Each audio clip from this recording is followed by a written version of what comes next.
여러분, 강북 집값이 올라간다. 이거 뭔가 심상치 않다는 그런 기운을 느낍니다. 일단 여러분 이 지표를 먼저 한번 보시죠. 4월 24일주입니다.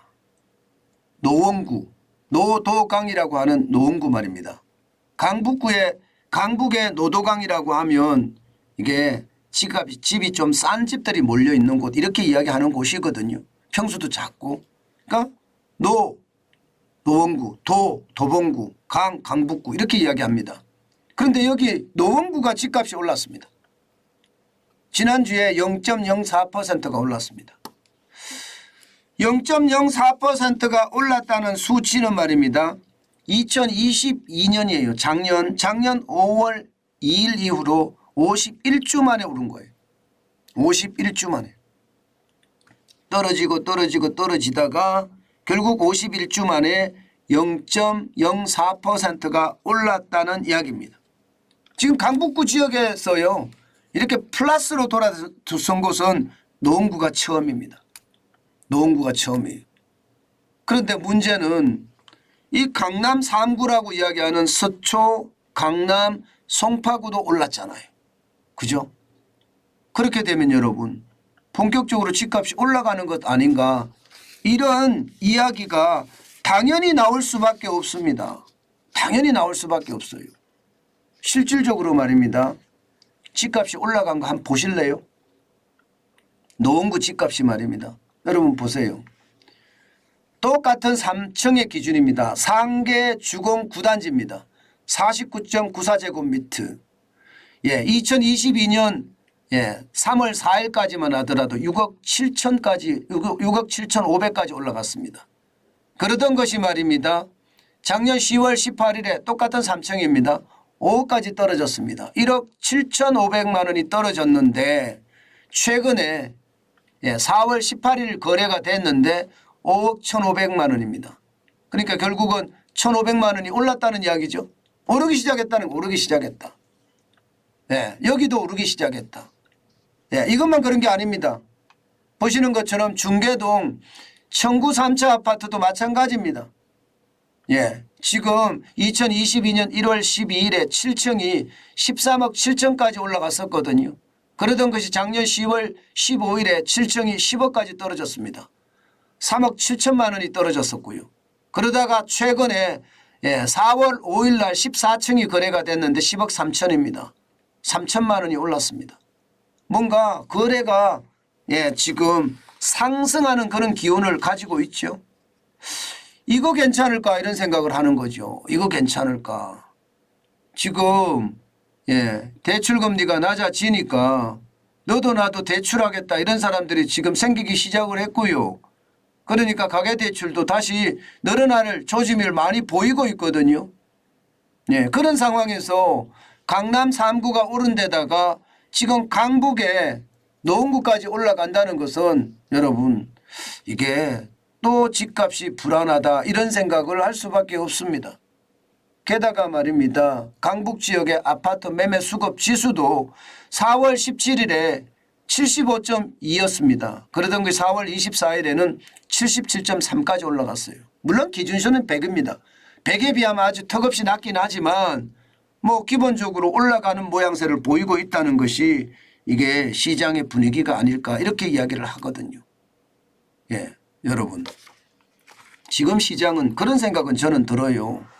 집값이 갑자기 떨어지니까 이게 사회적 재난이라고까지 이야기하는 것처럼 뭐 전세 사기가 난리가 난다든가 또 연끌한 사람들의 어떤 이자 폭탄이 굉장히 무섭다든가 이런 것들이 굉장히 많이 발생을 해요. 쉽게 말하면 부작용이 너무 발생을 하니까 정부 입장에서는 폭락보다 경착륙보다는 연착륙을 원한다.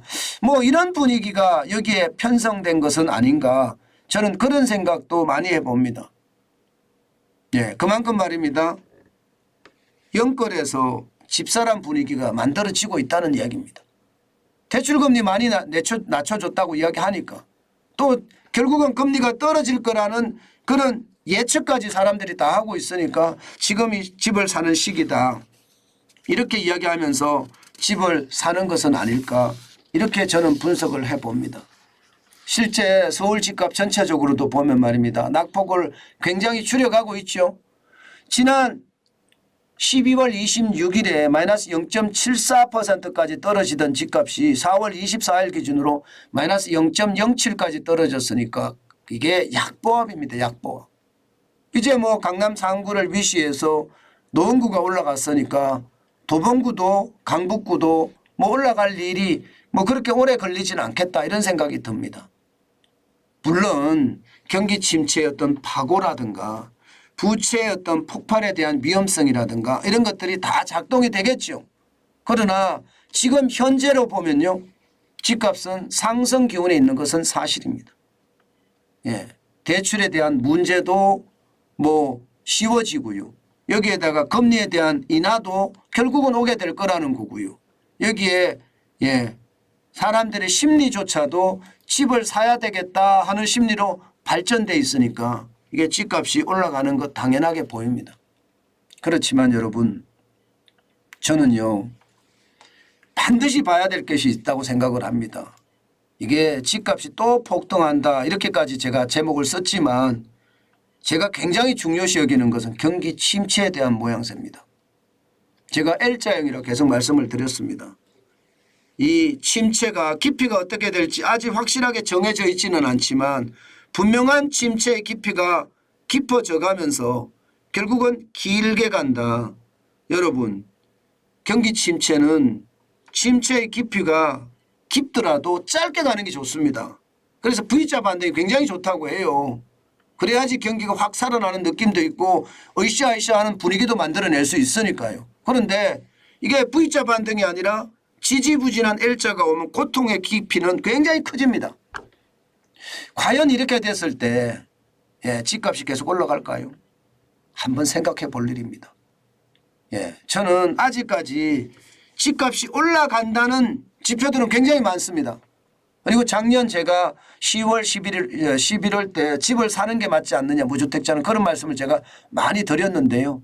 많은 사람들이 저를 호되게 막 집값 올리려고 하느냐 하면서 욕을 많이 했지만 사실이었잖아요. 그죠? 제 말이 사실이었잖아요. 지금도 저는 지표를 봐서는요. 올라가는 기운은 보여요. 올라가는 기운. 지금 이것도 이게 보이잖아요. 낙폭을 줄여가니까 올라가는 기운을 보이지만 결국 경기 침체의 골이 어떻게 되는지를 저는 봐야 된다. 그러나 L자형의 경기 침체가 계속되고 지금처럼 수출 적자가 심각해지면 이게 올라가는 것도 한계가 있겠구나. 결국은 또 떨어지겠구나. 다시 말해서 박스권의 어떤 형세를 모양새를 가져가지 않겠느냐 이런 생각 저는 많이 하거든요.